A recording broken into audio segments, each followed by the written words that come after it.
ओम शांति। मीठे बच्चे, बाप नॉलेजफुल है, उन्हें जानी जाननहार कहना यह उल्टी महिमा है उसकी।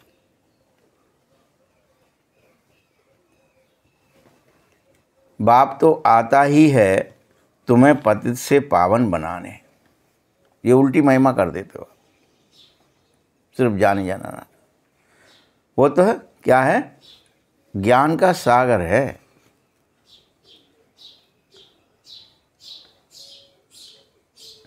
और पतित पावन है, इसीलिए पवित्र बनाता है। जैसे कोई चीज़ को भी आप जानेंगे स्पष्ट, तभी तो उसकी व्याख्या कर सकते हो भाई। भगवान को जानते नहीं, मानते नहीं, तो क्या ही करेंगे हम, क्या ही कहेंगे, कुछ भी कहते हैं। प्रश्न है, बाप के साथ साथ सबसे अधिक महिमा और किसकी है और कैसे है? किसकी है? उत्तर है, बाप के साथ साथ इस भारत की भी महिमा बहुत है, क्योंकि भारत अविनाशी खंड है और भारत ही स्वर्ग बनता है। बाप भारतवासियों को ही धनवान, सुखी और पवित्र बनाने आए हैं। खास भारत के लिए। दूसरा पॉइंट है इसी में, सबसे अधिक महिमा किसकी है? गीता की भी अपरंपार महिमा है। गीता को भी सर्वशास्त्रमयी शिरोमणि गीता कहा जाता है। और तीसरी महिमा है तुम बच्चों की, चैतन्य ज्ञान गंगाओं की बहुत महिमा है। ज्ञान गंगा की महिमा, गंगा की महिमा। तुम डायरेक्ट ज्ञान के सागर शिव से निकलती हो। तो वहाँ क्या दिखाते? गंगा जी शिव से जटाओं से निकली। तो इस भारत खंड की महिमा है, गीता की महिमा है और तुम बच्चों की महिमा है। ये बाबा के साथ साथ तीन महिमा और हैं। ओम शांति। ओम शांति का अर्थ तो नए और पुराने सभी बच्चों ने समझ लिया है। तुम सब जान गए हो कि हम सब आत्माएं परमात्मा की प्रिय संतान हैं। ये तो सब जानते हो ना। परमात्मा ही ऊंचे से ऊंचा है और बहुत प्यारे से प्यारा है, सभी का मासूक है। तुम बच्चों को ज्ञान और भक्ति का राज तो समझाया है। ज्ञान माना दिन यानी सतयुग और त्रेता, और भक्ति माना रात यानी द्वापर और कलयुग। यह सिर्फ भारत की ही बात है। पहले पहले ज्ञान में भी तुम भारतवासी ही आते हो, जब बाप आता है तब।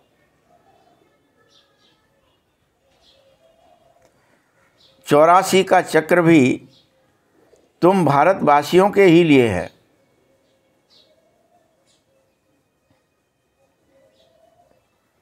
भारत ही अविनाशी खंड है, भारत ही स्वर्ग बनता है, और कोई खंड स्वर्ग बनता ही नहीं है।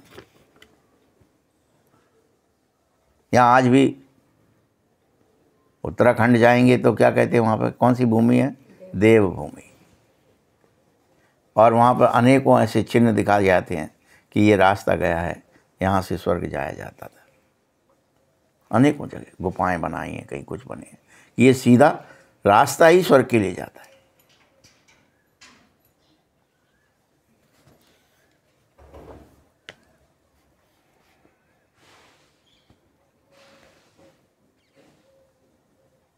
कई बार तो हम लोगों को वैसे लगता है, मतलब बाबा ने नहीं कहा है,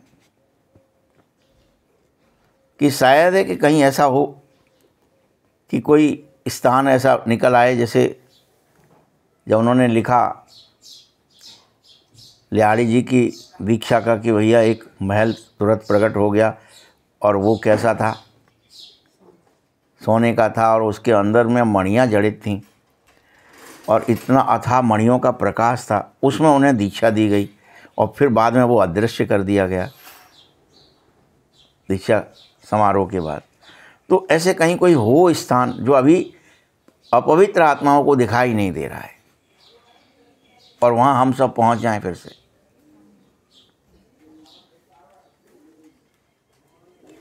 कुछ कह नहीं सकते आप। जैसे अभी किसी को पता नहीं था अमेरिका है कि नहीं है, और बाद में खोज हो गई तो उनका बहुत बड़ा देश है, ये है। वैसे क्या हो जाए कल को, कुछ नहीं पता। सब हो जाएगा तब ये कहने लगे भाई साहब वो था, वो खोज नहीं पाए थे, अभी नई खोज हुई है।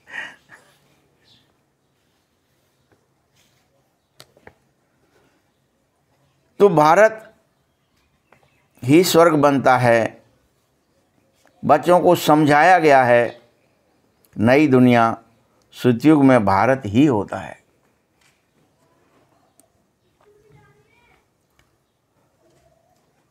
भारत ही स्वर्ग कहलाता है। भारतवासी फिर से 84 जन्म लेते लेते वह स्वर्गवासी से नरकवासी बन जाते हैं।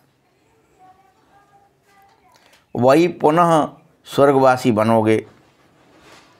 इस समय सब के सब नरकवासी हो, फिर भी और सभी खंड विनाश को प्राप्त होते हैं, भारत नहीं। सिर्फ भारत रहता है। परिस्थितियां भी वैसी बनने लगती हैं हर तरह से। भारत खंड की महिमा अपरंपार है। भारत में ही शिव बाबा आकर के तुमको राजयोग सिखाता है।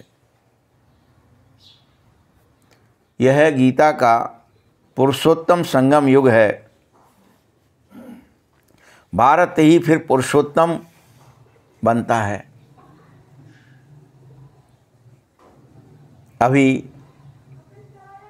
वही आदि सनातन देवी देवता धर्म नहीं है।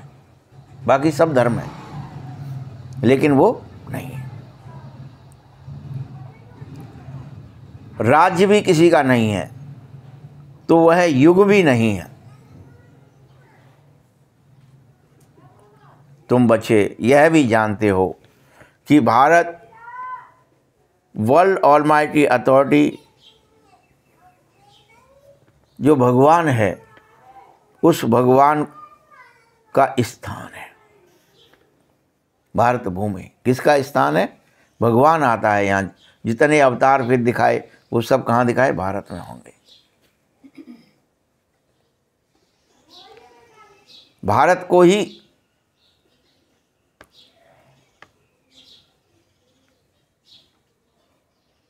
भारतवासी भी भूल जाते, जो कहते हैं वह तो अंतर्यामी है, अर्थात सबके अंदर की जानता है। बाबा कहता है, मीठे बच्चों,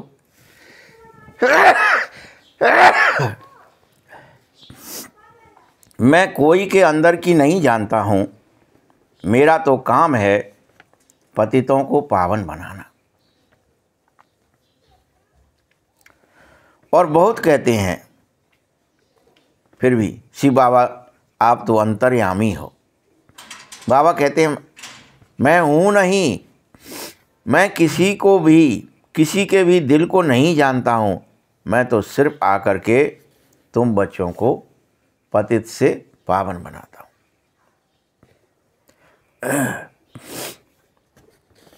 मुझे बुलाते ही हैं तब जब पतित दुनिया हो जाती है, और मैं एक ही बार पूरे कल्प में आता हूँ, तुम्हें पतितों से पावन बनाता हूँ। जबकि पुरानी दुनिया को नया बनाना होता है। कब बुलाया जाता है मुझे? आओ पुरानी को नया बना दो। मनुष्यों को यह भी पता नहीं है कि ये जो दुनिया है वह नई से पुरानी और पुरानी से नई कब और कैसे होती है। क्या हो जाता है इसमें, क्या हो जाता है पुराना, वो कॉन्शियसनेस कैसे बदल जाती है।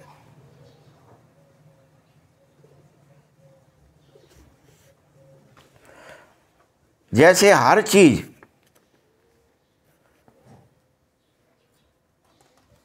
सतो प्रधान से सतो रजो तमो में जाती है, हर चीज, कोई भी नई चीज बना हुआ, नई से नई, वो सब पतित होती है, पुरानी हो जाती है। वैसे ही मनुष्यों की स्थिति भी होती है। तुम्हारी स्थिति जब परम पवित्र होती है तब तुम सब के सब कितने होते हो? 16 कला संपूर्ण, संपूर्ण निर्विकारी, सब कुछ पता होता है। लेकिन जब पतित बन जाते हो सब भूल जाते हो। क्या ही बनाना जानते थे, क्या ही कुछ कर पा रहे थे? कुछ नहीं कर पा रहे थे। अभी भी कितना ही जानते। जब आप पावन थे तो सब दिखाया है, सारे देव देवियां मतलब कुछ भी कर सकते थे,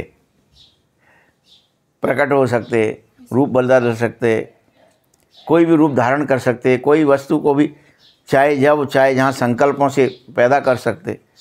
वो सारी शक्ति तुम्हारी क्षीण हो गई। और कैसे हो गए तुम कि पृथ्वी सूरज का चक्कर लगाती है या सूरज पृथ्वी का लगाता है, यहाँ तक भी भूल गए। कुछ याद ही नहीं है, कुछ पता ही नहीं है।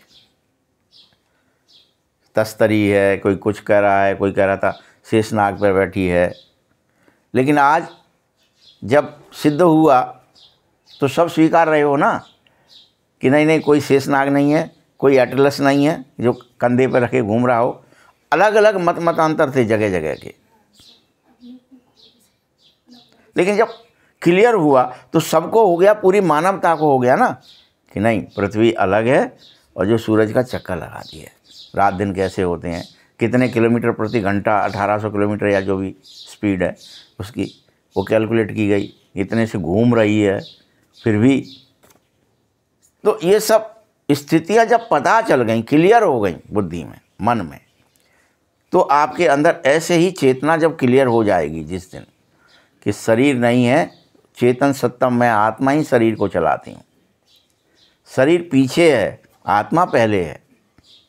अभी तो हर चीज़ के लिए क्या है, पहले शरीर है, शरीर को खिलाओ, शरीर को पिलाओ, मतलब कुछ भी स्थिति है वो शरीर की है, जानकारी नहीं है और सब शरीर के पीछे पड़े हुए हैं। आत्मा का कोई चिंतन ही नहीं हो रहा, मंथन नहीं हो रहा, इसलिए नरक बना हुआ है। और जब जागृति आ जाएगी कि तुम सब आत्माएं हो और शरीर रूपी कपड़ा पहन करके एक्टिंग कर रहे हो, यही बात तो बाबा रोज समझाता है आपको। जब सभी मनुष्य जान जाएंगे कि आत्मा एक चेतन सत्ता है, परम चेतन, जड़ है ही नहीं और उसे जड़ की कोई आवश्यकता नहीं है। जड़ चेतना ही ग्रंथ पड़ गई, जड़ और चेतना की ग्रंथि है, वो छूट जाती है तो कोई दिक्कत ही नहीं होती है। लेकिन अभी तो नहीं, चेतना है कि जड़ है पता नहीं है भैया, हम तो शरीर हैं, हम मर न जाएं, बीमार ना हो जाएं, दुखी न हो जाएं, बटोरो, इकट्ठा करो, इकट्ठा करो। ये उल्टा हो गया है। जब से तब से आप प्रकृति का संरक्षण करने की जगह क्या कर रहे हो, दोहन कर रहे हो और दुखी होते जा रहे हो। फिर से ये समझ जाओगे कि नहीं, चेतना ज़्यादा ताकतवर होती है, जड़ नहीं। और चेतन ही सब कर रहा है, जड़ नहीं।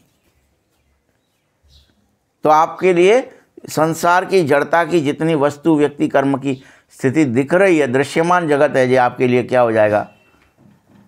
साधारण सी चीज हो जाएगी। और अदृश्य शक्ति, आत्मिक शक्ति, आत्मिक बल तुम्हारे लिए सब कुछ हो जाएगा। फिर उसकी प्राप्ति कैसे होती है, उसमें कैसे डिफिशियंसी आती है, कैसे एफिशिएंट होता है, सब याद आ जाएगा। उसकी सारी प्रक्रिया समझ में आ जाएगी, सब सही हो जाएगा कि कैसे भी पवित्रता कायम रहनी चाहिए, कैसे सुख कायम रहना चाहिए, शांति रहनी चाहिए, आनंद रहना चाहिए, प्रेम रहना चाहिए, कैसे हर सातों गुणों के शक्ति आत्मा का बल है। वह बल किसी हालत में, जैसे झूठ से कैसे ख़त्म होता है, झूठ करने से कम होता है, छल से कम होता है, कपट से कम होता है। तो वो आपको याद आने, अरे ये कम, मेरी शक्ति कम हो रही है, कैसे बढ़ रही है। तो आप अपना आत्मबल हमेशा बढ़ाए रहेंगे। अभी तो उसका ज्ञान ही नहीं है कि आत्मा का बल बढ़ता कैसे है और शरीर का बल बढ़ता है। तो उसके लिए आप विटामिन्स लेने हैं, मिनरल्स लेने हैं, फलाना दूध लेना है, ये लेना है, करते रहे ना। लेकिन आत्मा के बल कैसे बढ़ता है किसी को पता ही नहीं था। सोचते शायद आंख बंद करने से बढ़ेगा, तो आंख बंद करने लगे। ज्ञान ही नहीं है ना। और सनातन ज्ञान है, मतलब जब सत्य ज्ञान आ जाता है, सत्य सनातन, वो एक ही होता है। अभी ऐसे मान लीजिए आप किसी को भी कहेंगे, छोटे बच्चे को भी जो पढ़ रहा हो, कि भाई पृथ्वी को जो है एक शेषनाग रखे हुए है, तो मानेगा क्या? नहीं मानेगा। और जब तक मालूम नहीं था तब तक कोई कुछ भी कहता, वो हर एक को मानना पड़ रहा था। कोई कह रहा है एटलस रखे है, तो हाँ तो भैया एटलस। कोई कह रहा वो रखे है, शेषनाग रखे, हाँ रखे होगा। कोई वो हिलता है तो सिर्फ कंधा बदलता है, कोई कह रहा था, कोई कुछ कह रहा, मतलब जितने भ्रम थे सब थे। तो अज्ञान और भ्रम आत्मा के लिए भी वैसे ही हो गए। कोई आता है वैज्ञानिक नाम से, मैं वैज्ञानिक हूँ, आत्मा होती नहीं है। लो भैया मान लिया, अरे आत्मा होती नहीं है। तो फिर ये सब वेद पुराण शास्त्र ये कह रहे थे आत्मा होती है और आत्मा मरती है, आत्मा जीती है। नहीं, आत्मा मरती नहीं है, आत्मा जीती नहीं है। तो क्या करते, वो शरीर मरता है, जीता है। तो फिर गीता ज्ञान पर आ गए आप। इसे वो जितना तरह का भ्रम है, हाँ, सत्य माने एक, सनातन एक सत्य, कि वही सत्य, यही है, इसके अलावा, इसके आगे या इसके पीछे कुछ नहीं। और यही आप सबको करना है कि मैं आत्मा हूँ, शरीर अलग है, मैं अलग हूँ। ये करके देखो, अशरीरी होके देखो, जीते जी आप डिटैच होके देखो। शरीर होते हुए भी मैं ये खड़ा हूँ बाहर और शरीर ये पड़ा है नीचे या बैठा है। जब आपको ये होने लगे तब आप समझोगे शरीर अलग है, आत्मा अलग है। तो शरीर का भोजन अलग है, शरीर की क्रिया अलग है, आत्मा की अलग है। ऐसे समझ जाएंगे जिस दिन, फिर कोई भ्रमित नहीं होगा। पुण्य पाप कौन करता है, सुख दुख किसको लगता है, भास रहा है, शरीर को कि आत्मा को, भय किसको लग रहा है, आत्मा को लग रहा है कि शरीर को लग रहा है। तो ये कौन से अवगुण हैं, किसको लग जाते हैं, कैसे उनसे कैसे छुटकारा पाए, यही तो ज्ञान है।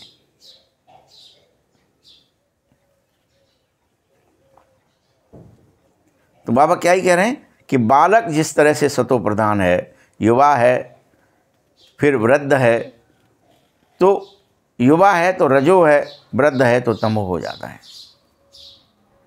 ये शरीर की अवस्था है। क्या सतो है, क्या रजो है, क्या तमो है।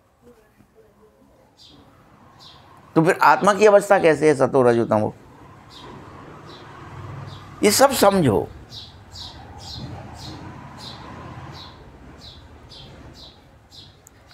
बूढ़ा शरीर होता है, फिर उस शरीर को, तमो प्रधान को छोड़ करके बच्चा बन जाते हो फिर से। तो ऐसा तो नहीं होता ना कि अब तमो हो गया तो अब इसका कोई उपाय नहीं। हाँ, उसको छोड़ो, नया ले लो, फिर एक्टिंग करो।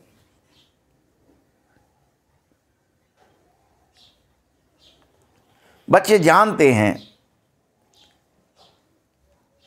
कि नई दुनिया में भारत कितना ऊंचा था, कैसा था, जानते हैं। भारत की महिमा अपरंपार है। इतना सुखी, धनवान, पतित और कोई खंड नहीं है। फिर सतो प्रधान बनाने बाप आए हैं। सतो प्रधान दुनिया की स्थापना पुनः हो रही है फिर से, कि फिर से तुम पवित्र बनो, सुखी बनो, शांत बनो, आनंद में जाओ। क्या स्थापना हो रही है? और कोई स्थापना अलग से कुछ चीज़ की होगी क्या? कोई ऐसे कोई कंस्ट्रक्शन होगा क्या? जो आत्मा की शक्तियां हैं, मूल शक्तियां, 7 गुण हैं, वो पुनः स्थापित हो जाएंगे। आनंद पैदा हो जाए, प्रेम पैदा हो जाए, सबको खुशी, जो अभी घृणा पैदा हो गई है, ईर्ष्या पैदा हो गई है, द्वेष पैदा हो गया, मिट जाए।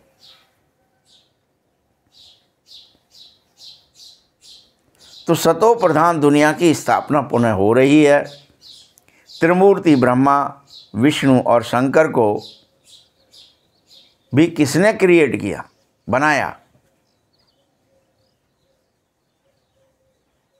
अभी एक श्लोक आया फिर कि मूलाधार में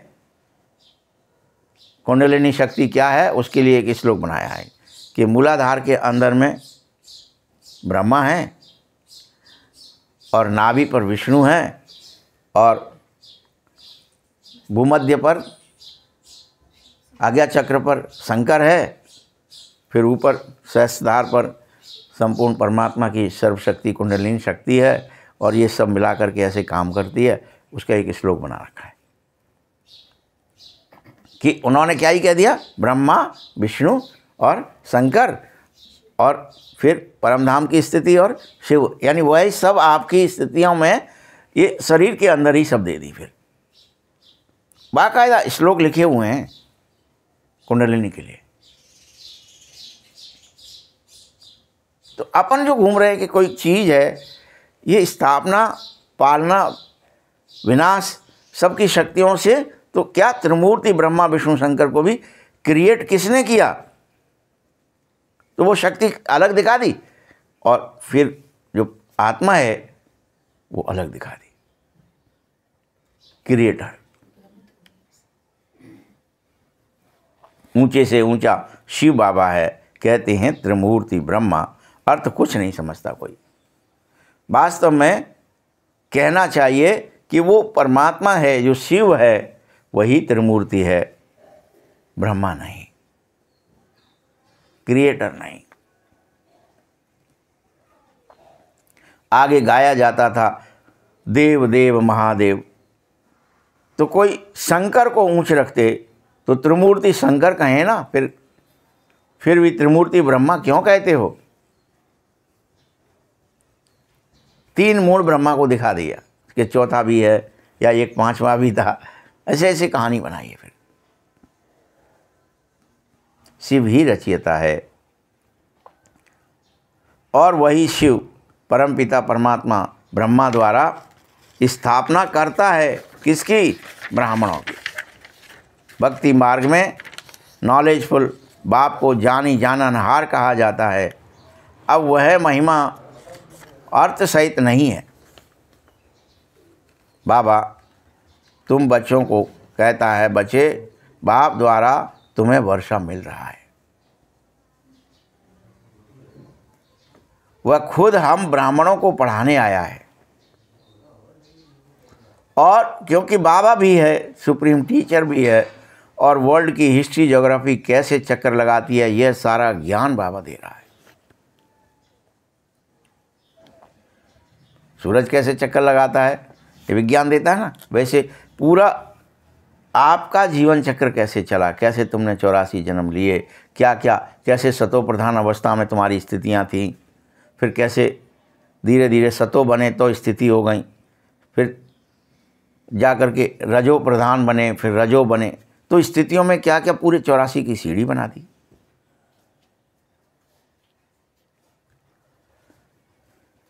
बाकी ऐसा नहीं है कि वह जान ही जाननहार है।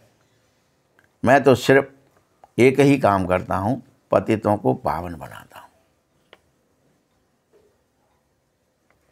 21 जन्म के लिए तुम्हें पुनः राज्य और भाग्य दे देता हूँ।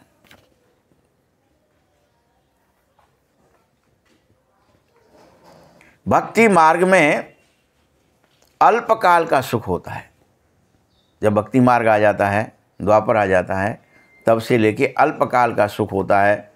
सन्यासी हठयोगी नहीं जानते हैं उस सुख को भी, और वह ब्रह्म को याद करते हैं। अब ब्रह्म तो भगवान नहीं है, ब्रह्म तो एक तत्व है। जैसे 5 तत्व हैं वैसे ही एक छठा तत्व है, ब्रह्म महातत्व। भगवान तो एक निराकार शिव है जो सभी आत्माओं का पिता है। अब ये बात भी, जैसे आत्मा को जानना है वैसे ही इस बात को भी जानना चाहिए सबको।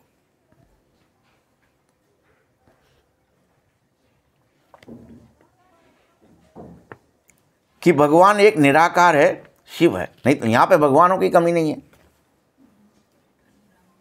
अनेक भगवान बन गए। जो सर्व आत्माओं का पिता है। हम आत्माओं के रहने का स्थान क्या है? ब्रह्मांड अर्थात स्वीट होम है। वहां से हम आत्माएं यहां पाठ बजाने आते हैं। अभी ये बात विज्ञान तो मानता नहीं है ना कि हमारा सभी आत्माओं का एक स्थान है जहाँ हम अंडे मिसल अति सूक्ष्म रूप में हम आत्माएं रहते हैं। वहाँ शरीर रूप में नहीं रहते, वहाँ सूक्ष्म शरीर में भी नहीं रहते, वहाँ बीज रूप में रहते हैं। प्रैक्टिकल में नहीं आती तो कैसे जाने? हाँ, इसलिए नहीं जानता ना कोई भी अभी। और वहाँ से ही पाठ बजाने आते हैं और वापस वहाँ जाना है।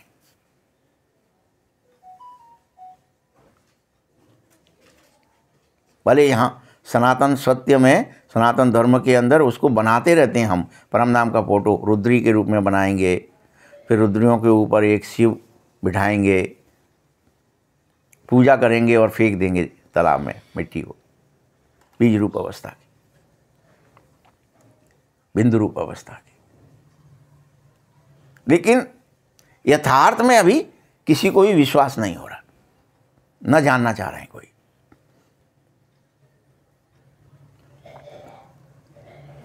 वहां से ही हम पाठ बजाने आते हैं, ये स्वीकार ही नहीं है।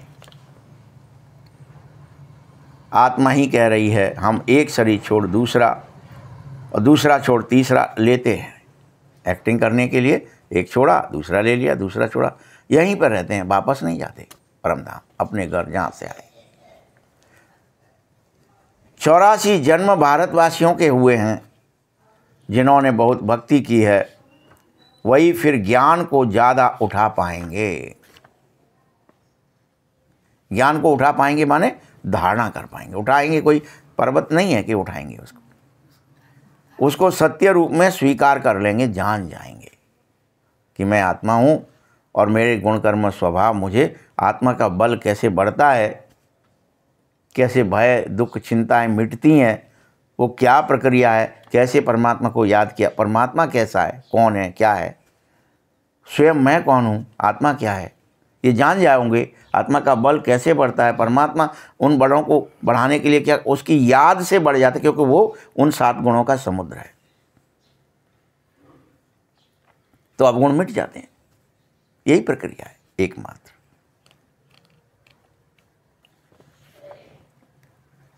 बाबा कहते गृहस्थ व्यवहार में भल रहो, मना नहीं कर रहा कि सन्यासी बनो, फलाना करो, नहीं, परंतु हर हाल में श्रीमत पर चलो।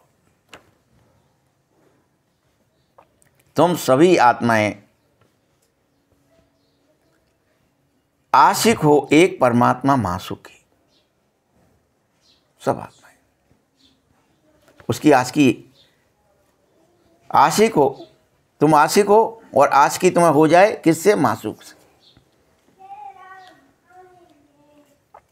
भक्ति में तुम सिर्फ याद करते रहे शरीर समझकर, वास्तव में आत्मा को तो याद करती है बाप को, आत्मा करे। और आत्म स्मृति में रह करके तुम जब याद करेंगे आत्म बल से याद करेंगे तो डायरेक्ट परमात्मा की याद सहज में ठहर जाएगी। यह है दुख धाम। हम आत्माएं असुल शांति धाम की ही निवासी हैं।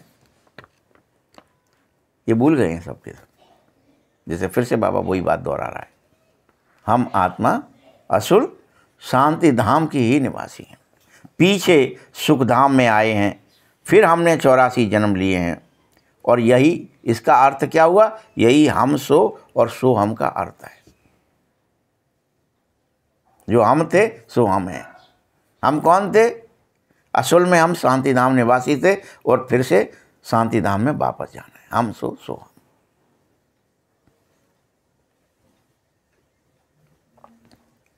और इसको संसारी मनुष्य आत्मा सो परमात्मा या परमात्मा सो आत्मा कहने लगे फिर। यानी हम सो हैं जिन्होंने 84 जन्म लिए हैं, हम सो बीज रूप हैं और फिर से हम ही उन 84 के चक्कर में फंस जाएंगे। फिर से शरीर लेंगे, शरीर छोड़ेंगे, वो प्रक्रिया में फिर ढल जाएंगे। बाबा ने समझाया है, सही तरह से समझो। हम सो देवता, हम सो हम का पूरा अर्थ अब बाबा डिटेल में बता रहा है कि 84 में तुम क्या करते हो। तुम अभी आत्मा के गुणों को धारण करके, देवताई गुण धारण करके धीरे धीरे पहले मनुष्य में क्या बनते हो? अति श्रेष्ठ, पवित्र, निर्मल, निर्विकार मनुष्यों में ब्राह्मण बनते हो, फिर फरिश्ता बनते हो, फिर देवता बनते हो, फिर धीरे धीरे उतरती कला होती है देवता के बाद, क्षत्रिय बनते हो, फिर वैश्य बनते हो और फिर तुम ही शूद्र बन जाते हो। और शूद्र सो ब्राह्मण, फिर से शूद्र ही ब्राह्मण बन जाता है। ये एक साइकिल है, ये होना ही है हर एक के साथ। ये किसकी है स्थिति? आत्मा की स्थिति है। कोई संसार में जात पात नहीं है। यह हर आत्मा की अपनी जात है और पंथ है, जिस पे आत्मा चढ़ती कला और उतरती कला होती रहती है। प्रत्येक यहां हमने मनुष्यों ने अपनी जातियां रख ली परमानेंट शरीर के अंदर। बाबा नहीं कहता है, बाबा हमेशा एक ही बात कहता है, हम सो और सो हम का यही अर्थ है कि हम सो फिर शूद्र बने, यानी पतित हो गए, पूरी तरह से तमो प्रधान हो गए, फिर धीरे धीरे हम वहीं से सतो प्रधान होना शुरू होते। हम शूद्र सो ब्राह्मण, धीरे धीरे पवित्र बनना है, निर्मल बनना है, निर्विकार बनना है, निर्विषयी बनना है, ब्राह्मण बने। आत्मा की स्थिति है ये, कोई शरीर की नहीं है, किसी कोई जाति पंथ अलग से नहीं है। तो हम सो ब्राह्मण बनते हैं, सो ही फिर धीरे धीरे फरिश्ता बनते हुए देवता बन जाते हैं। यही यथार्थ अर्थ है। और बाकी सब अर्थ बिल्कुल गलत है कि हम सो आत्मा ही परमात्मा है या परमात्मा ही आत्मा है, वो बिल्कुल गलत है। ये अर्थ ही गलत है। सतयुग में एक देवी देवता धर्म ही रहता है, जिसे अद्वैत धर्म कहते हैं। वहाँ सब आत्मस्मृति में रहते हैं, सब शरीर अलग है, मैं अलग हूँ, यही शरीर में मैं रहता हूँ, यही स्वीकार करते हैं। सब उसी स्थिति में मगन रहते हैं। अद्वैत है। फिर पीछे और धर्म आते तो द्वैत हो जाते। धर्म मतलब धारणा करने की चीज़। सबको एक ही चीज़ की धारणा होती है पूरी तरह से कि देवी और देव हैं। अद्वैत धर्म है। सारी मानवता वहाँ दिव्य गुणों से भरी रहती है। वहाँ कोई राग, द्वेष, घृणा, ईर्षा, क्रोध, काम होता ही नहीं है। लोभ, मोह, अहंकार कुछ नहीं होता। ईर्षा, भय नहीं होता है। द्वापर से फिर आसुरी रावण राज्य शुरू होता। हमारे अंदर धीरे धीरे जो कॉन्शियसनेस है, जो सोल कॉन्शियसनेस है, जो आत्मभान है कि हम सब आत्माएं हैं, शरीर में पार्ट बजा रहे हैं शरीर लेकर के, वो भूलते हैं और धीरे धीरे कई जन्म लेने के बाद वजह से क्या होने लगता है, 21 जन्म के बाद हमारे अंदर आसुरी रावण राज्य शुरू हो जाता है। हम बॉडी कॉन्शियस में आ जाते हैं, सोल कॉन्शियस, आत्मभान से देह भान में, देह ही हूं। सतयुग में यह 5 विकार होता ही नहीं है, काम, क्रोध, लोभ, मोह, अहंकार। वहां सब आत्माएं संपूर्ण निर्विकारी होती हैं। अभी तुम गॉडली स्टूडेंट हो, या टीचर भी हुआ, पिता भी हुआ, तुम बच्चों को सद्गति देकर बाप क्या कर रहा है, बाप टीचर और गुरु के रूप में तुम्हें वापस ले जाने आया है। अपनी चेतना को ऊर्ध्व करो, अपने को आत्मा फिर से पुनः स्वीकारो, देहभान से पूरी तरह डिटैच हो, जीते जी अशरीरी हो, कर्मातीत हो जाओ। कोई कर्म तुम्हें खींचे नहीं, क्षुधा पिपासा भूख प्यास कुछ खींचे नहीं, डिटैचमेंट करो। तुम बच्चे खुश हो जाने चाहिए, ऐसे नहीं कि अब हम रावण राज्य से रावण को जलाते रहेंगे तो हम राम राज्य में पहुंच जाएंगे। अलग से ऐसे राजा सिस्टम, फिर से राम राज्य आ जाएगा और रावण मर जाएगा। अभी तो ना राम दिखता है ना रावण। तुम जानो रावण भारत का सबसे बड़ा दुश्मन है। ये कॉन्शियसनेस ही दुश्मन है, कोई और दुश्मन अलग से नहीं है। सोल कॉन्शियस में बॉडी कॉन्शियस आ गया तो वो हमारा ही दुश्मन बन गया। और हम बॉडी कॉन्शियस की वजह से सारी ये प्रक्रियाएं, कोई लोभी बन गए, लालची बन गए, झूठा कपटी बन गए, आतंकवादी बन गए, बेईमान चोर बन गए कि हमारे को शरीर के लिए, बच्चे के लिए, इसके लिए चाहिए, उसके लिए चाहिए, शरीर के लिए चाहिए, परिवार के लिए चाहिए, जाति के लिए चाहिए। विकृतियाँ फैल गई।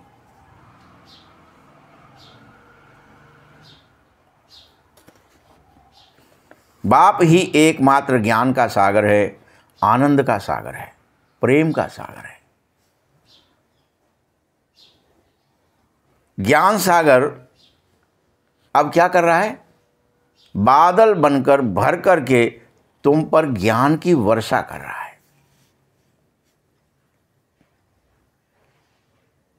सागर से ज्ञान भरा और तुम्हारे ऊपर उड़ेल रहा है। तुम ज्ञान गंगाएं हो।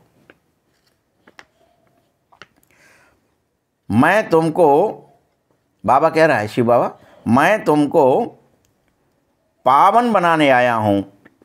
यह एक जन्म संपूर्ण पवित्र बन जाओ। इस एक जन्म, मेरी बात मान लो।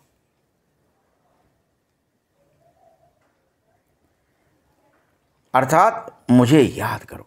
पवित्र बनोगे कैसे? पवित्र बनने का तरीका क्या है? कोई और तरीका दिखाया?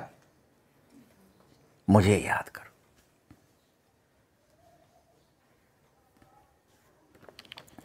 तो तुम सतो प्रधान बन जाएंगे। वो 7 गुण हैं, उनमें श्रेष्ठ बन जाएंगे। अभी क्या हो गए, वो 7 गुण कन्वर्ट होकर के अब गुण बन गए और उनमें तुम सतो प्रधान बन जाएंगे।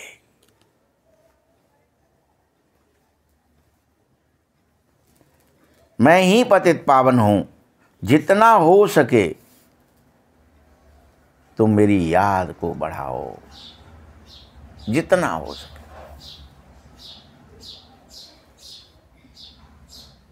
कि भगवान की ये याद आने लगे कि वही पवित्र है, वही सुखी है, वही शांत है, वही आनंद से भरा है, वही प्रेम से भरा है, वही ज्ञान से भरा है, गुणों से भरा है, शक्तियों से भरा है। मैं उससे सब ले लूं, मैं भी उस जैसा बन जाऊं। यही याद है। ऐसे नहीं कि मुख से शिव शिव कहने लग जाओ।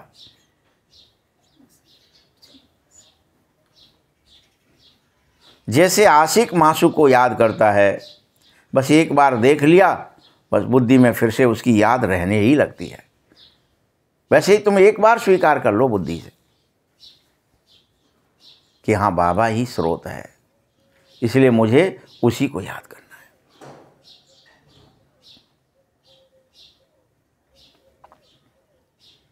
भक्ति में जो जिस देवता को याद करता है, जिसकी पूजा करता है, जिसका साक्षात्कार करता है, वह तो अल्पकाल के लिए होता है। किसी को हनुमान जी दिख गए, किसी को कोई दिख गया, जरा सा ही तो ही वो करने लगता मैं बहुत बड़ा भगत हो गया, जैसे कि मेरे को आज सपने में आए थे हनुमान जी यहाँ दिखे थे, या मेरा ये फलाना काम हो गया ऐसा।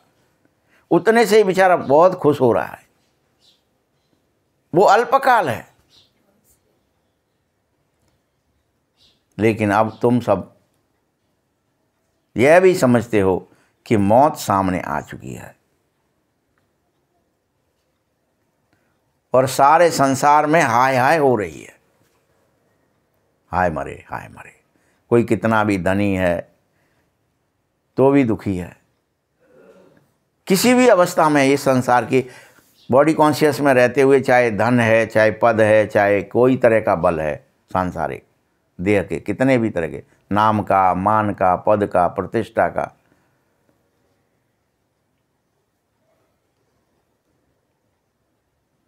लेकिन आत्म बल नहीं है, इसलिए हाय हाय। वास्तव में हाहाकार के बाद ही जय जयकार होने का समय है। और जय जयकार कब होगी? जब तुम सब कॉन्शियसनेस को चेंज कर लोगे, आत्मा के अभिमान में आ जाओगे।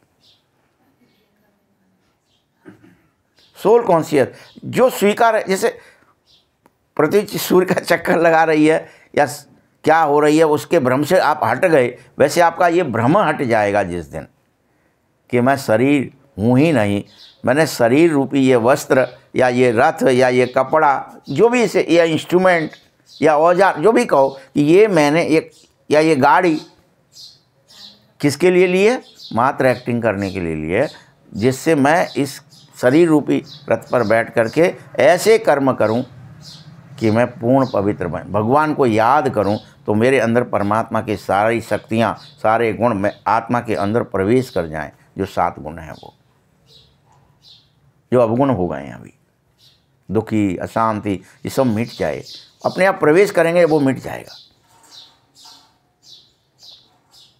जो देखो कितने तमो प्रधानता के हर जगह आसार दिखाई दे रहे हैं, लड़ाइयाँ आदि, झगड़े, झंझट, युद्ध चल ही रहे ना हर देश जगह मानवता के अंदर। और वो सब किस लिए चला रहे कि इसको, वो तुम उसको मारो, हम उसको मारें, ये इसको मारे, वो उसके ऊपर बम पट गए, और हथियार बनाओ और बेचो। सारी मानवता में अभी हाहाकार, चित्तकार है। कोई भी, क्योंकि अहंकार है सब में, देह होने का और क्रोध होने का, क्रोधी हैं सब पट, इसलिए मार रहे हैं एक दूसरे को, पता ही नहीं क्यों मार रहे हैं। वहाँ तो सम्मोहित हो गए, जैसे दिखाया कि खरदूषण ने 14,000 एक साथ भेज दिए दैत्य, जाओ राम को पकड़ के ले आओ या मार के ले आओ, कैसे भी ले आओ, हमारी बहन का बेइज्जती किया है, नाक कान काट लिया है, ऐसे दिखाया ना रामायण में कहानी। तो क्या ही करा, जट गुरुजी प्रकट हो गए अगस्त्य मुनि राम जी के सामने, और क्या करने लगे? राम तुम इन पर व्यर्थ ही बाण मत चलाओ, खर्चा मत करो, क्या करो, एक सम्मोहित कर दो इनको, बस सम्मोहन बाण चला दो। अब सम्मोहन बाण क्या होता है? यहाँ पर भी सारे लोग जो हैं, नेताएं, राजनेताएं जो होते हैं ना, वो सम्मोहन बाण चला देते हैं, या कोई कुछ फुंतरू फेंक देता है जरा सा, और वो क्या होता है, जातीय युद्ध होने लगते हैं, धर्म युद्ध होने लगते हैं, देश युद्ध होने लगते हैं। कोई बात नहीं होती है, और एक दूसरे को आपस में, तो वहाँ ऐसे दिखा दिया कि वो सब में राम दिखने लगे, और वो कह रहे हैं ये राम है, और सब एक दूसरे को ही मार रहे हैं। वो दूर से देख रहे हैं तो कह रहे हैं यार ये हमारे सैनिक का पागल हो गए क्या, ये आपस में ही एक दूसरे को मार रहे हैं। तो मनुष्य ही मनुष्य को मार रहा है, पगला है। यही हालत हमारी हो जाती है, सम्मोहित हो गए हम सब, मारे जा रहे हैं एक दूसरे को, युद्ध करो युद्ध करो युद्ध करो। अब आप ही खुद देख लो कैसे संभव हुआ। जैसे यूक्रेन है और वो रसिया ही था यूएसएसआर में, अब रसिया में और यूक्रेन का युद्ध हो रहा है, तो वो किसका किससे हो रहा है भाई? भाई का भाई से हो रहा है कि नहीं हो रहा है? महाभारत है कि नहीं है? फिर एक ही, आपको पूरी पृथ्वी एक ही टुकड़ा थी, वसुधैव कुटुंब ही था। अब उसमें जो भी युद्ध होगा किसी के भी पीछे, वो भाई का भाई से होगा। तो तुम फिर से सतो प्रधान बनो। जो कल्प पहले देवता बनते हैं वह आकर जरूर बर्फ से वर्षा लेंगे। जिन्होंने कम भक्ति की होगी तो वह ज्ञान नहीं उठा पाएंगे, फिर प्रजा में भी नंबरवार पद पाएंगे।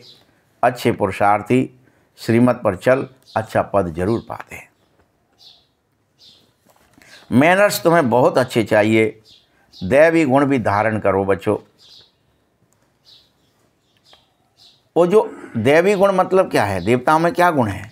7 गुण है ना, तो उन्हें करने से तुम 21 जन्म वह गुण तुम्हारे अंदर चलेंगे। तुम सब पवित्र होंगे, सुखी होंगे, शांत होंगे, आनंद में रहेंगे।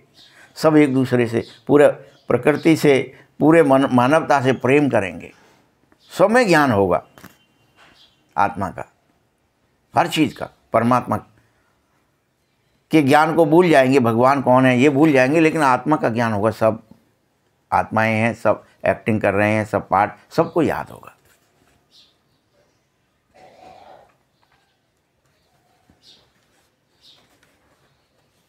भगवान नहीं होगा, लेकिन वहाँ कोई भगवान के नाम से कुछ पूजा पाठ, मंदिर मस्जिद गुरुद्वारा सब भस्म हो जाएगा, कुछ नहीं होगा।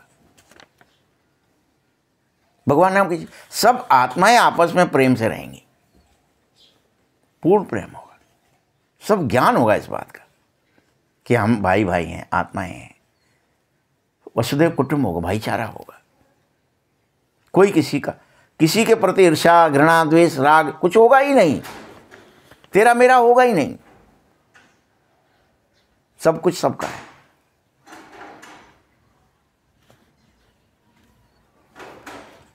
ये मैनर्स आ जाए, दैवी गुण आ जाएंगे जो पूरे 21 जन्म चलेंगे, थोड़े बहुत नहीं। कोई युद्ध नहीं, सदा शांति। कोई हथियार नहीं बनाएगा, कोई मिलिट्री पुलिस नहीं होती वहाँ पे, पता है। सब आप अपने अपने अंदर, चूँकि सोल कॉन्शियस होती है ना, तो सब जान लेते हो कि ये मैंने क्या मनसा में क्या गलत सोच लिया। नहीं, मुझे किसी के बारे में गलत नहीं सोचना। आपकी मनसा पवित्र होती है, वाणी पवित्र होती है, कर्म भी आपके अच्छे होते हैं, पवित्र होते हैं, देवी होते हैं। अभी तो सबके अंदर आसुरी गुण है, आसुरी दुनिया है, पतित दुनिया है। तुम बच्चों, संसार की हिस्ट्री ज्योग्राफी तुम्हें समझाई जा रही है। बाबा कहता है याद करने की मेहनत करो तो तुम पुनः सच्चा सोना बन जाओगे, फिर से रियल गोल्ड। रोल्ड गोल्ड हो गए हो, अभी क्या हो जाओगे? रियल गोल्ड हो जाओगे। हाँ,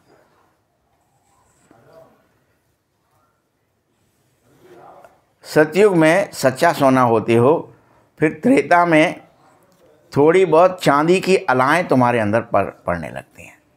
ऐसे समझ रहे, मतलब वो धातुओं से समझा रहा है। 4 युग हैं, 4 पाया अपने आप पहले से बोले जाते हैं ना, काय के पाई से जन्मा है बच्चा। अब जाएंगे पंडितों के पास तो पूछने तो बताएगा कि लोहे का पाया है, तांबे का पाया है, चांदी का पाया है, सोने का पाया है। 4 ही पाए होते हैं। तो त्रेता में आते तो आत्माओं के अंदर चांदी की अलाएँ आ जाती हैं, कला थोड़ी 2 कलाएँ कम हो जाती हैं। अभी तो कोई कला ही नहीं बची, कलाहीन हो गए हो। अब ऐसी हालत हो जाती है तो बाबा आना पड़ता है। यह भी ड्रामे में नूद है कि परमात्मा ना आए, यह हो नहीं सकता है। कलाहीन हो जाओगे, फिर से 16 कला संपूर्ण बनाने आता है। अभी तुम सब बेसमझ बन जाते हो, बेहद ड्रामे में पाठधारी होकर भी ड्रामा के आदि मध्य अंत को नहीं जानते हो। तुम समझो हम यहाँ पाठ बजाने आए हैं, परंतु पाठधारी होकर जानते नहीं हो कि हम यहाँ एक्टिंग कर रहे हैं। क्या समझते हो तुम सब? कि हम परमानेंट हैं। इसलिए तो लड़ते हो, झगड़ा करते हो जरा जरा सी बात के लिए। एक्टिंग का ध्यान होता है जिसमें हाँ। फिर मैं तुम्हें समझदार और हीरे जैसा बनाता हूँ। कौड़ी जैसे बन गए हो बाबा, कैसा? हीरे जैसा बनाता हूँ। रावण तुम्हें पुनः कौड़ी जैसा बनाता है। ये खेल है। खेल में क्या होता है? हार और जीत होती है ना। वैसे ही वो एक हीरे जैसा बना रहा है, एक कौड़ी जैसा बना रहा है, खींच रहे हैं अपनी तरफ। आओ हम हीरे जैसा बनाएं, रावण खींचता है हम कौड़ी जैसा बना दें। मैं ही आकर के सबको साथ ले जाऊंगा, फिर यह पतित दुनिया भी विनाश हो जाएगी। मच्छरों सदृश ले जाता हूँ। अब तुम्हारी मुख्य उद्देश्य कि तुम्हें नर से नारायण, नारी से लक्ष्मी बनना है, ये सामने खड़ा है। बाबा ने सामने एक उद्देश्य खड़ा कर दिया है। तुम यहाँ पढ़ने आए हो और तुम्हें नर से नारायण बनना है, नारी से लक्ष्मी बनना है। यही तुम्हारा उद्देश्य। इसमें कौन कितने सफल होते हो ये चेक करो।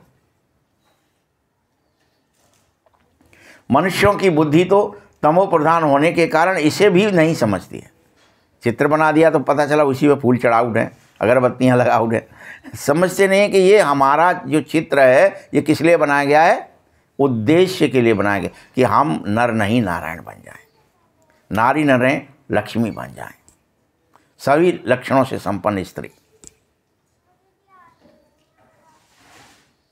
या पुरुष।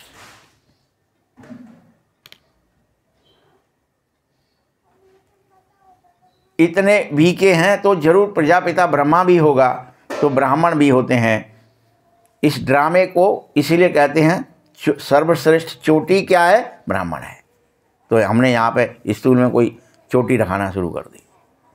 वास्तव में चोटी क्या है? ऊंची आत्मा की स्थिति। आत्मा की जो अभी जातियाँ बताई ना, वो सर्वोच्च स्थिति चोटी ही ब्राह्मण स्थिति है, जहाँ आप एकदम शुद्र से ब्राह्मण बनते हो, पवित्र बनते हो, पढ़ते हो, उद्देश्य लेकर पढ़ते हो कि मुझे नर नहीं नारायण बनना है, नारी नहीं लक्ष्मी बनना है। लेकिन चित्रों में भी ब्राह्मण आदि जातियां तो दिखा दी, लेकिन परमात्मा शिव को गुम कर दिया आत्मा की स्थिति में। तुम ब्राह्मण पुनः भारत को स्वर्ग बना रहे हो। अच्छा, मीठे मीठे सकीलदे बच्चों प्रति माता पिता बाप दादा का याद प्यार और गुड मॉर्निंग। रूहानी बाप की, रूहानी बच्चों को नमस्ते। रूहानी बच्चों की भी बाप दादा को बहुत बहुत याद प्यार और नमस्ते।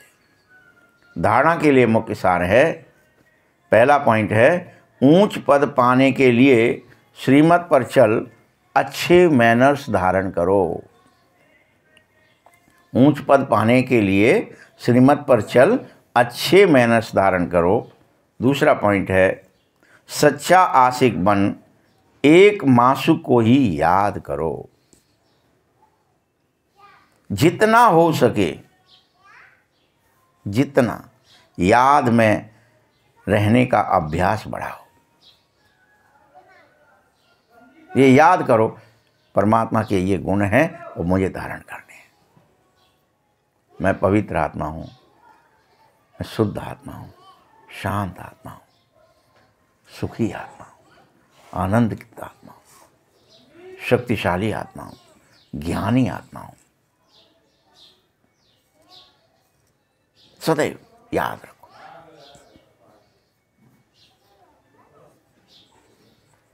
याद का अभ्यास बढ़ाओ। आत्मनिश्चय करो, फिर बाबा को याद करो कि वो ज्ञान का सागर है, वो प्रेम का सागर है, वो आनंद का सागर है, वो सुख का सागर है, वो पवित्रता का, वो शांति का सागर है। वरदान है, निमित्तपन की स्मृति से माया का गेट बंद करने वाले डबल लाइट भव। निमित्तपन की स्मृति से, मैं निमित्त हूँ तो माया का गेट बंद हो जाएगा। मैं ही करता हूँ तो गेट खुल जाएगा। मैं तो निमित्त हूँ, करता बाबा है। जो सदा स्वयं को निमित्त समझकर चलेगा, उसे डबल लाइट स्थिति का स्वतः अनुभव होगा। स्वतः। करण करावन हार करा रहा है और मैं निमित्त होकर कर रहा हूँ। इसी स्मृति में सफलता होती है। मैंपन आया अर्थात माया का गेट खुला, निमित्त समझा तो माया का गेट बंद हुआ। तो निमित्त समझने से माया जीत अवश्य बन जाओगे, डबल लाइट फरिश्ता भी बन जाओगे। साथ साथ सफलता भी अवश्य मिलेगी। यही स्मृति नंबर 1 लेने का आधार तुम्हारे लिए बन जाएगी। स्लोगन है, त्रिकालदर्शी बनकर हर कर्म करो तो सफलता सहज मिलती रहेगी। त्रिकालदर्शी बनकर कर्म करो। जो कर्म कर रहे हो उसमें देखो इसका भूत क्या होगा, भविष्य क्या होगा, वर्तमान क्या होगा। इसको करने से तो त्रिकालदर्शी बनकर हर कर्म करो तो सफलता सहज मिल जाएगी। क्या करना चाहिए, क्या नहीं करना चाहिए। मातेश्वरी के महावाक्य हैं, मनुष्य आत्मा अपनी पूरी कमाई अनुसार भविष्य प्रारब्ध भोगते हैं। टॉपिक क्या है? मनुष्य आत्मा अपनी कमाई के अनुसार भविष्य प्रारब्ध, जो जस करई सो तस फल चाखा।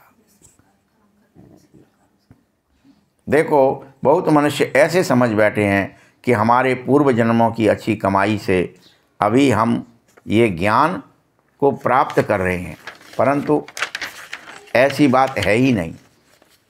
क्योंकि पूर्व जन्म का अच्छा फल है यह तो हम जानते हैं, लेकिन कल्प का चक्र फिरता रहता है और सतो रजो तमो बदलता ही रहता है। ड्रामा अनुसार पुरुषार्थ से प्रारब्ध बनने की मार्जिन रखी है, तभी तो सतयुग में कोई राजा रानी, कोई दास दासी, तो कोई प्रजापति पाएगा। तो यही पुरुषार्थ की सिद्धि है। वहाँ द्वैत ईर्ष्या आदि नहीं होती है, वहाँ प्रजा की भी सुखी रहती है, तो राजा और रानी भी सुखी होते हैं।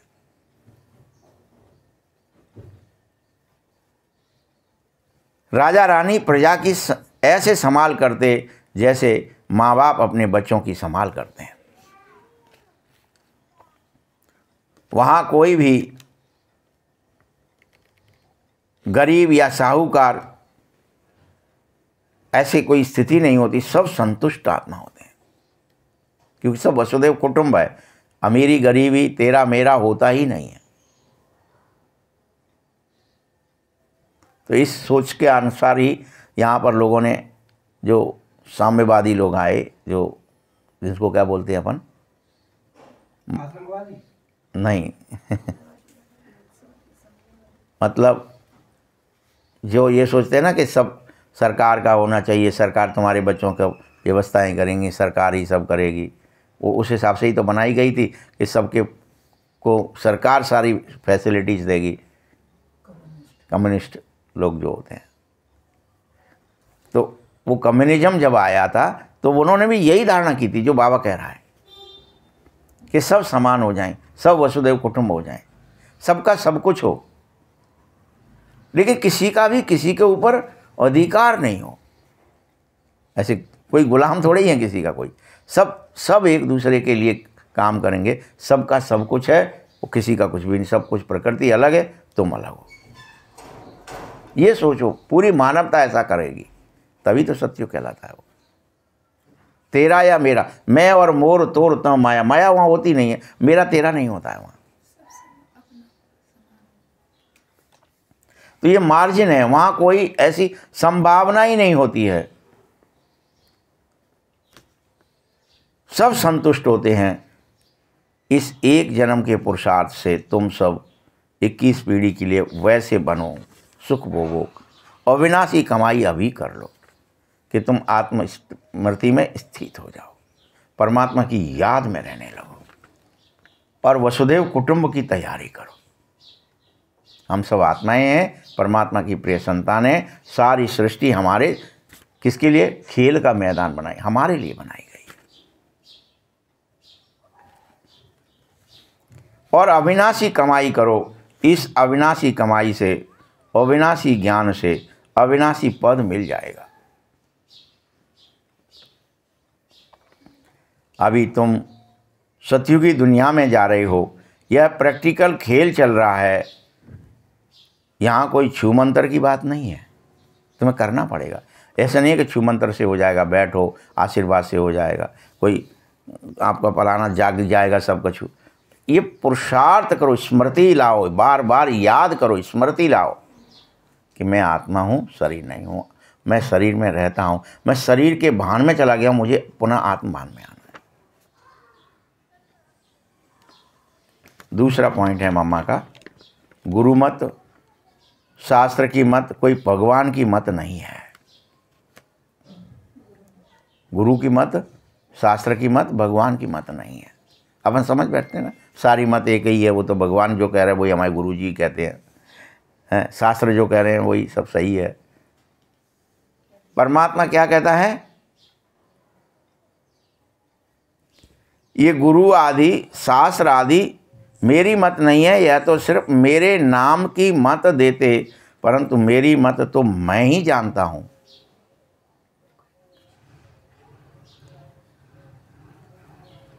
मेरे मिलन का भी पता ही मैं आकर देता हूं, शास्त्र नहीं दे सकते। कब आएगा भगवान, कैसे आएगा?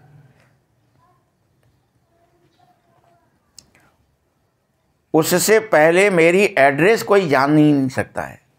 बल गीता में भगवानों बाच लिख दिया है, परंतु गीता भी मनुष्यों ने ही बनाई है। वो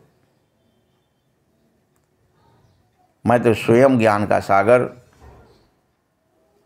तुम्हें महावाक्य सुनाता हूँ। कोई शास्त्र नहीं सुनाता, कोई गीता नहीं सुनाता, कोई भागवत नहीं सुनाता। क्या सुनाता हूँ? श्रीमत से भगवान अपने महावाक्य सुनाता है, फिर उसी की यादगार है ये गीता आदि बन जाती है।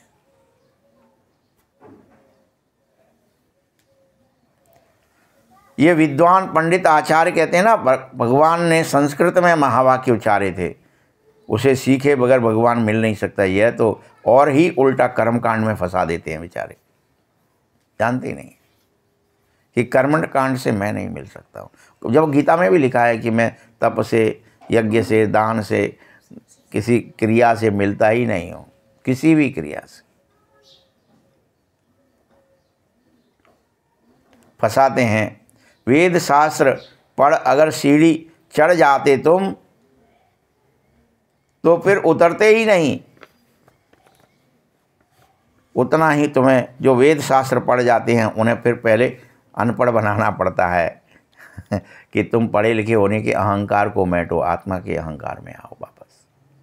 उल्टा उनको उल्टा रिवर्स पढ़ाई, पहले शून्य बनाओ उनकी, वो उनके अंदर जो भर गया सीढ़ी में, पहले उसे डिलीट करना पड़ता है।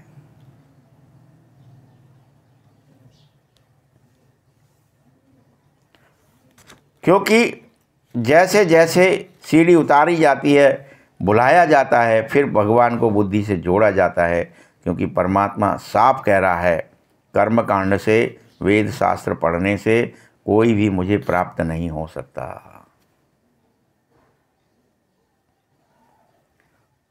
तो जैसे अर्जुन ने पढ़ा तो उसको भी भूलना पड़ा।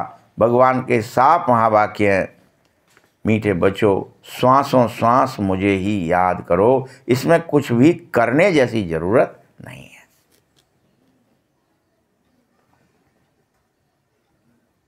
श्वास श्वास पर हर जपे वृथा श्वास जन, श्वासों श्वास में ये याद रहे, शरीर अलग है, मैं अलग हूं। शरीर अलग है, आत्मा अलग है, डिटैच है।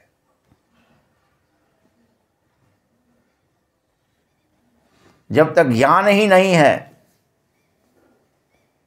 तब तक यह भक्ति मार्ग चलता ही रहता है, परंतु ज्ञान का दीपक जग जाए तो सारे कर्मकांड तत्क्षण छूट जाते हैं। जैसे ही कर्मकांड करते करते अगर शरीर भी छूट जावे तो कुछ फायदा नहीं मिलेगा। प्रारब्ध तो बनी रहेगी, कर्म का बंधन तो बना रहेगा, हिसाब किताब तो होगा ही, उससे मुक्ति कैसे मिलेगी? लोग तो समझ बैठे हैं झूठ न बोलना, चोरी न करना, किसी को दुख न देना, डॉट डॉट, ये अच्छे काम है। परंतु बच्चे, यहाँ तो सदा काल के लिए मैं तुम्हें कर्मों के बंधनमयी से छुड़ाने आया हूँ। विकर्मों की जड़ को ही निकाल देना चाहता हूँ, और वो जड़ कॉन्शियसनेस है, शरीर समझना है।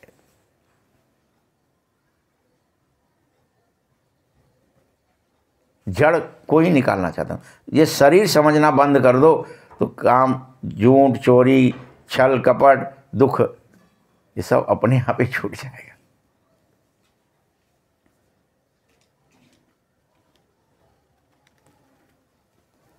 बाप चाहता है ऐसा बीज डाला जाए, इससे सारे अच्छे कर्मों का झाड़ निकल पड़े और बुरे कर्मों का बंद हो जाए, और अच्छे कर्मों का झाड़ सोल कॉन्शियस से निकलेगा।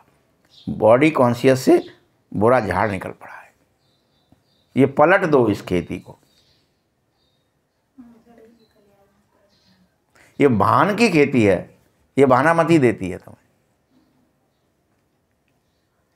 इसलिए मनुष्य जीवन के कार्यों को जान श्रेष्ठ कर्म करो। अच्छा, ओम शांति। अव्यक्त इशारे हैं, कंबाइंड रूप की स्मृति से सदा विजयी बनो। सब क्या सोचो, मैं बाबा के साथ कंबाइंड हूँ, मुझ में भी परमात्मा के सारे गुण भरे हैं।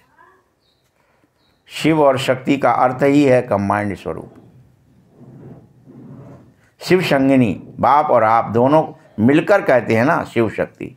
तो जो कंबाइंड है उसे कोई अलग कर ही नहीं सकता है। यह याद रखो कि मैं कंबाइंड रहने का अधिकारी बन गया हूँ। पहले तुम बाबा को ढूंढते थे मंदिरों में, मस्जिदों में, गुरुद्वारों में। अभी तो तुम ढूंढने वाले नहीं, साथ ही साथ रहने वाले बन गए हो। ये नशा तुम्हें सदा रहे। ओम शांति।